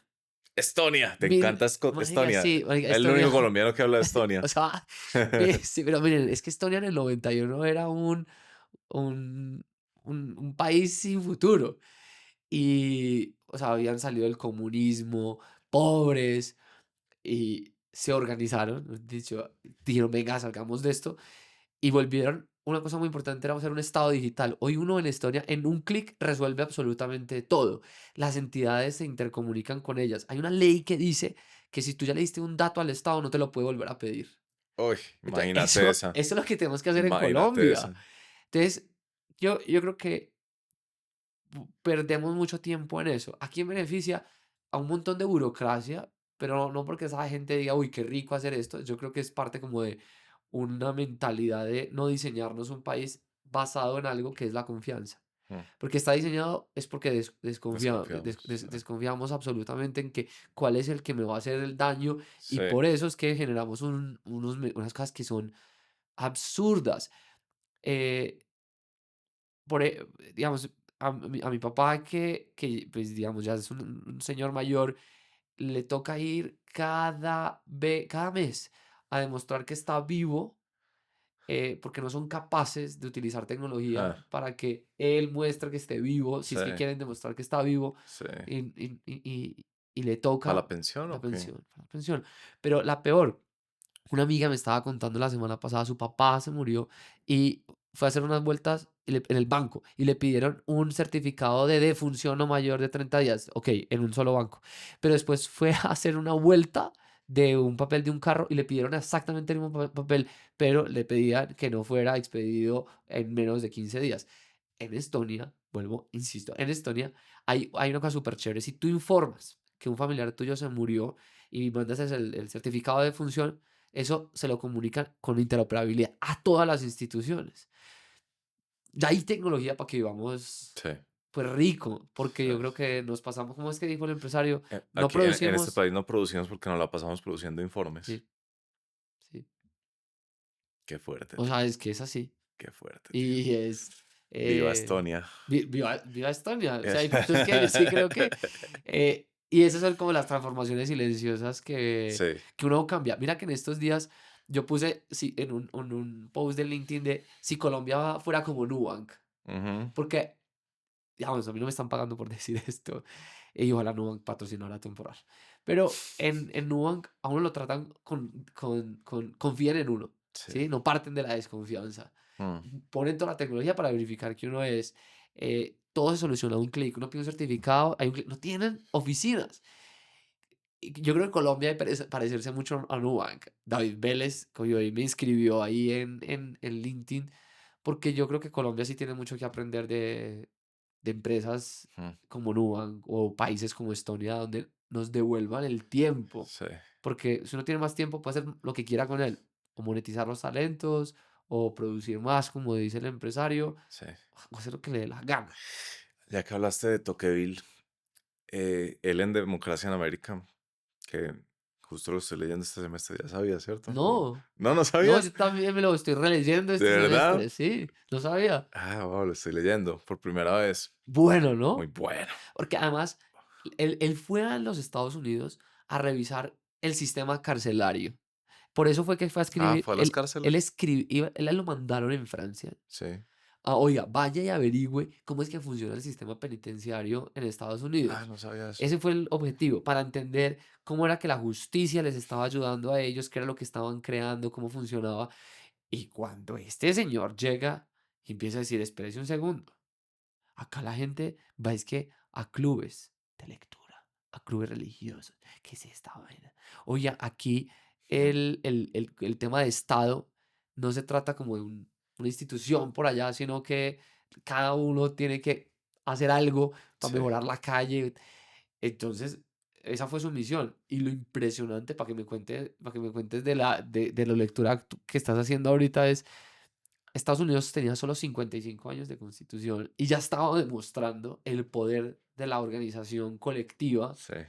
para producir bienestar en su gente. eh.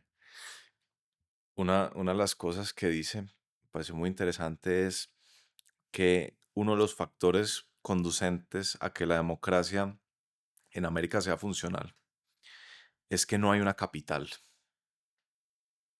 No hay ninguna ciudad que sea desproporcionadamente importante en Estados Unidos. Lo decía en el año 1835, pero sigue siendo cierto hoy, ¿cierto? Pues, o sea, Washington, pero Nueva York también es una cosa suficientemente potente, pero Los Ángeles también, San Francisco también, pero pero Miami, sí, exacto. sí.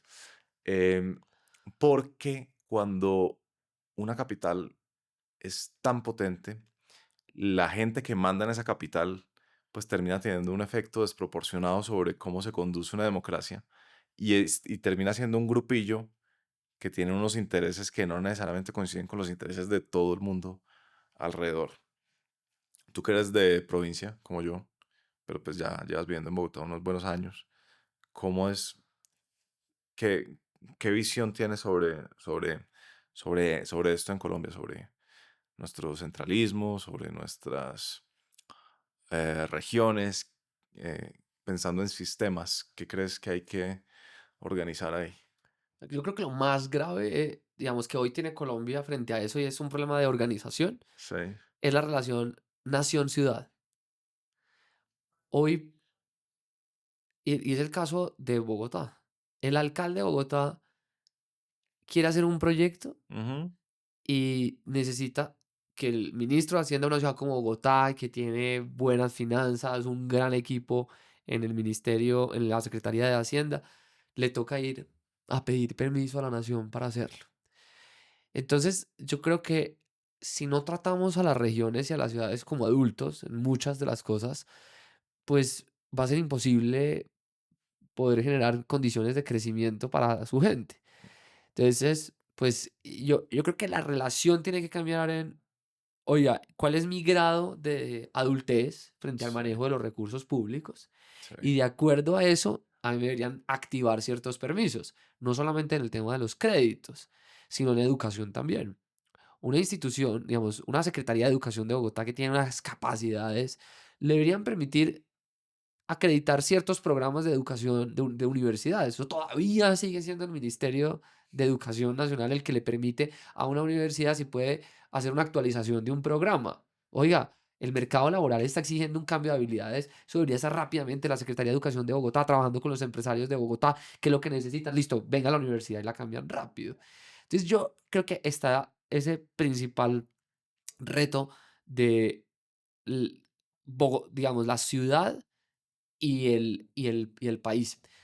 Nassim Taleb, en un libro que se llama Antifrágil, tiene un cuento súper chévere de estos conceptos de antifrágil, es que lo importante es volverse más robustos a pesar de los choques. Y él tiene la tesis en el libro de que el futuro de la democracia y el futuro de nuestras sociedades es más alrededor de las ciudades. Es decir, dice, mm, no tanto como países, sino las ciudades siendo como los lugares de donde vamos a podernos organizar mejor para gobernarnos. Y yo comparto mucho que ahorita como una nación que haga como unas condiciones mínimas en temas de defensa, en temas de comercio internacional, eh, lograr equilibrar las canchas en ciertas regiones, pero permitir que que las ciudades tengan mucho más autoridad sobre la vida Mm, y su futuro. En muchos temas es que, mira esto de educación, uno se sienta con los empresarios, y yo lo digo por lo que vi en ProTalento, es como, oiga, necesitamos este perfil profesional o este perfil técnico. Vienen a universidades súper comprometidas. En Bogotá hay unas instituciones de educación muy comprometidas, pero cuando van a tener que ir a cambiar, se demora el Ministerio de Educación 2 o 3 años mm. permitiéndoles que pase el cambio. Ya pague y El cambio de vámonos de currículum, currícula porque hay que ir a modificarle el programa, hay que ir al ministerio. Eso lo debería uno poder hacer claro. con una rapidez con la institución local. Venga, permítase de cambiar. Yo creo que tiene que ver con el tema del tiempo. Es como que esa relación país, ciudades, Mm, que hay que ir a rogar, porque es que eso le pasa a todos los alcaldes. Eso le pasa desde el alcalde Carlos Fernando Galán a el alcalde de La Guajira. Si el Ministerio de Hacienda, el ministro de Educación, no les da la gana, no pasa nada. Y yo creo mm. que eso hay que cambiar esa relación. Sí, sí, sí, sí. Hay que descontrolar esto un poquito, ¿no? Pues en el sentido de que todo esto son unas trabas que me imagino la lógica parece ser, pues hay que tener la rienda cortica, no vaya a ser que Bogotá haga un proyecto sin el aval de Hacienda porque quién sabe qué pueda pasar. Pero quizás es como unas ínfulas de controlarlo todo que no son necesariamente ni siquiera para cuidar o para proteger que esto no se vaya a un desmadre, sino lo que decías ahorita, el mismo tema de la persona que llena ese formulario todos los días en su trabajo, un formulario que no sirve para nada, pero que en todo caso le sacia la sensación de que está bajo control, aquello que, Es que eso que dices, yo creo que es por eso que nos parecemos como un país, como como los, Estonia. como allá tenemos que llegar, pero parecemos como un país en los 80 en el que, ¿verdad? Todavía pedimos la fotocopia ampliada al 150%, Sí, todavía ponemos a la gente a pedir citas presenciales, sí. todo basado un poco en la desconfianza. Ujú. Y yo creo que, pues eso, en últimas, necesitamos organizarnos en un sistema que podamos fluir mejor, que genere confianza. O sea, yo creo que tienen que haber ojos que revisen el manejo de los recursos, pero creo que el reto de a Colombia hay que modernizarla Sí. y hay que modernizarla con unas nuevas formas, nuevos diseños institucionales que nos permitan a nosotros progresar. Eh, y eso está en educación. Colombia se está envejeciendo. Y es una realidad. La pregunta es cómo vamos a adaptar las instituciones de hoy, Mm. cómo están las cajas de compensación familiar pensándose en eso, cómo el ICBF se va a pensar para el futuro de un país mayor. ¿Cómo, cómo vamos a aprovechar la última generación de fuerza productiva joven que vamos a tener? ¿No? Y Porque la tenemos 15 urgencia, años. 15 años donde nos jugamos el pellejo y no se está hablando de eso. Sí, yo creo Hay que que por darle eso, crédito a Salazar, que sí lo menciona en su libro Colombia Ganadora. sí, yo creo que ese libro es muy relevante. eh, a mí me parece que tiene una propuesta que además es, es importante y es, Estados Unidos es un país que tiene plata. La gente compra. Nosotros tenemos que volvernos muy buenos vendiéndole a los Estados Unidos. Eh, y eso, por eso yo creo que Colombia tiene que volverse un país bilingüe. O sea, nosotros tenemos que obsesionar que este Ujú, país, todo el mundo hable inglés. ujú. Eso dispara ingresos. Hay muchos estudios que demuestran que podemos no saber otras cosas, pero si nos priorizamos en cómo conectarnos con el mundo hablando inglés, alguien va a decir, pero es que ya con inteligencia artificial usted ya va a tener un aparato que le traduce. Vaya, haga eso con un turista que viene, vaya, haga eso con un comerciante que quiere comprar. Tenemos que aprender a hablar inglés. Entonces, pues ese libro me parece que es muy relevante en este momento del país en el que yo no sé en qué momento una narrativa en contra de los Estados Unidos, cuando ese país tiene, claro, como todas las sociedades, cosas para criticarles, pero tiene algo supremamente poderoso, es que han demostrado cómo uno cuando se organiza bien puede generarle capital a la gente para que la pueda reinvertir para vivir y tener la vida que quiere. Que el modelo de X o Y a uno no le gusta, eso es otra discusión. Pero los Estados Unidos sí que tienen cosas para enseñarnos a nosotros y creo que ese libro tiene una cosa muy poderosa alrededor de hay que mirar al cliente. Y el cliente Sí. gringo tiene El cliente. el cliente, como diría el doctor Gabriel Vallejo, hay que obsesionarnos con venderle a los Estados Unidos lo que Sí, están necesitando. sí. Cerremos con trivialidades. Uy, Em, ¿qué has visto bueno este año?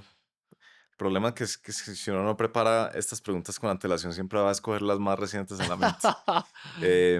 Tú que eres cinéfilo, bueno, este año nos salimos, yo creo que por primera vez en muchos años, de una película, apenas arrancó, ¿cuál? malísima. Cuente, cuente. Ni me acuerdo cómo era. Era de unos prisioneros, sí, unos presos en Estados Unidos que arman una obra de teatro. Bing, Bing, creo que se llamó Bang Bang, Bang Bang, muy sí. malísima. Sí, muy mala. 6 minutos aguantamos, Sí, algo no. así.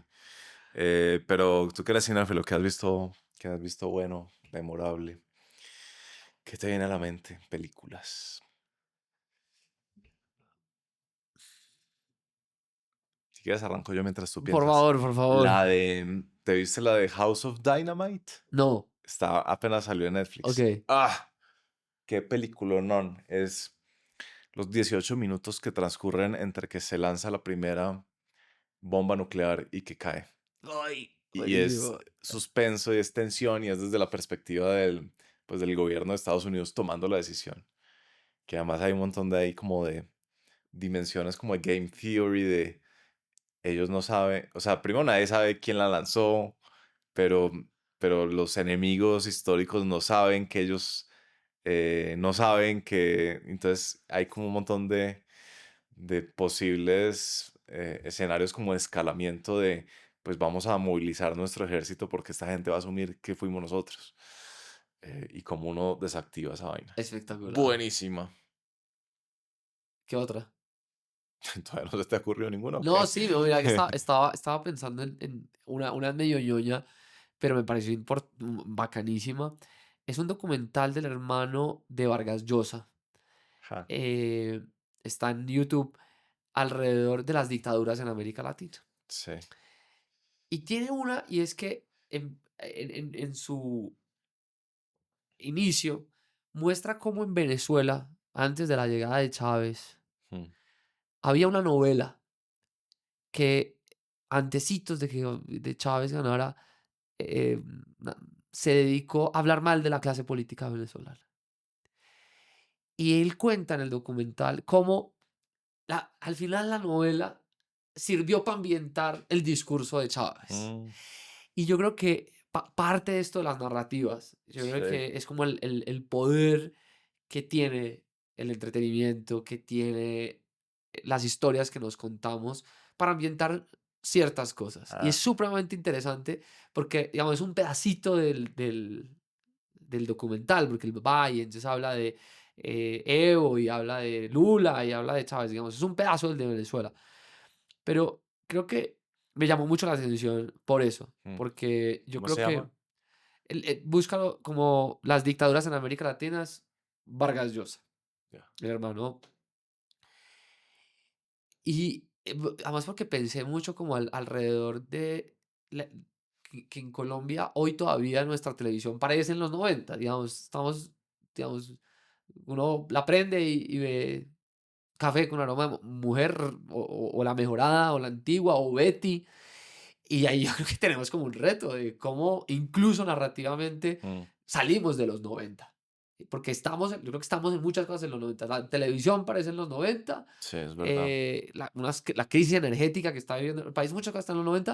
Entonces la narrativa. Entonces esa de... La segunda, yo no me había visto La Diplomática. Uy, muy ¿Qué buena. tal esa Buena serie, serie? ¿ah? Yo como inesperada. Sí. Inesperada. A mí esa actriz me encanta. Yo la había visto antes en una serie de espías rusos buenísima también que nunca me terminé. Pero bueno, no me acuerdo cómo se llama ella, pero es increíble ella. Muy buena, Sí, entretenida, muy divertida. profunda en el Sí, sentido de los sí, diálogos, muy buena. la fotografía, ¿no? Muy buena. Si no se La lo han embajadora de Estados visto Unidos en el Reino en el Unido Reino y Unido. Y inesperado, como que cosas que esas que uno el dice, personaje del esposo. no, ¿qué tal ese man? Sí, yo te diría que Sí, de esas acuerdo, dos, de acuerdo. muy buena. Y libro de este año que tenga en la mente. Este año me empecé a releer el de Democracia en América Mm. y llegué a él por Diana Durán. Ah, sí, la doctora Yo Diana lo había Durán. leído hace mucho y en una conversación con Diana, que yo creo que acabe de haber oyentes que fueron estudiantes de la doctora Diana Durán, Seguro. yo creo que ha sido una profesora este año para mí espectacular, Sí. porque además Diana tiene una cosa y es que en una de sus clases llegó y dijo, vamos a hablar de Aristóteles. Y llegó diciendo, bueno, contó una noticia de Vicky Dávila y Sergio Fajardo y le metió a Aristóteles. Y yo, ¿quién tiene esa capacidad de traer actualidad Mm. con filosofía?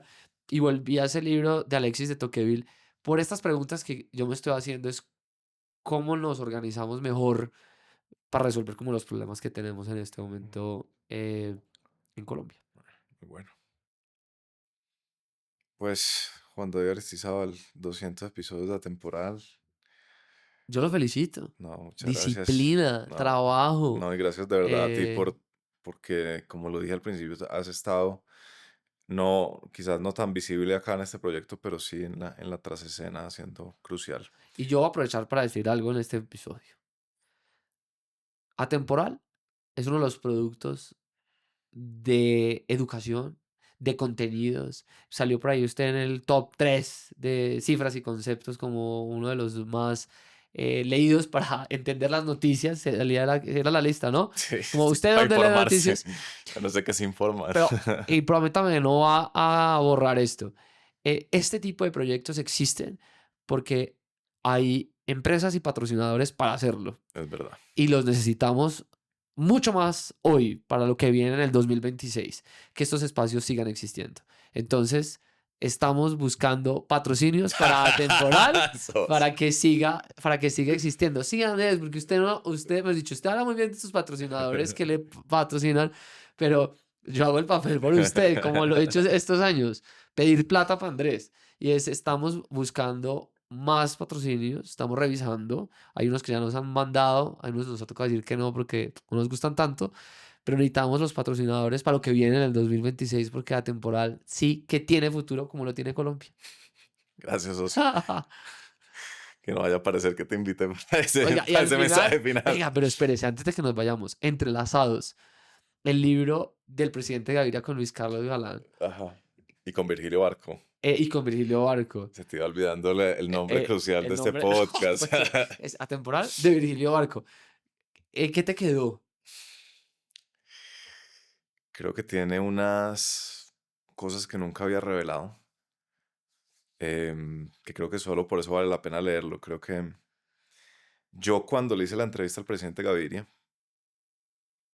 que es uno de los éxitos de la temporada en el que tú has estado en la trasescena, le pregunté por qué, le pregunté sobre sus alocuciones cuando el presidente Barco se iba a viajes en el exterior, que siempre había paros y siempre había atentados cuando el presidente Barco salía del país y el presidente Gaviria salía como ministro de gobierno y como encargado del gobierno a calmar las aguas y a dar como un mensaje de serenidad. Y el presidente Gaviria se me hizo el loco y no me contestó. Pero, Ay, cuenta. pero en el libro cuenta sobre eso y es una cosa crucial sin la cual no se entiende parte de los hechos que sucedieron en ese entonces. Sí. Entonces creo que hay, y como es, hay dos o tres revelaciones sorprendentes para alguien interesado en los 80s y en los 90s como yo.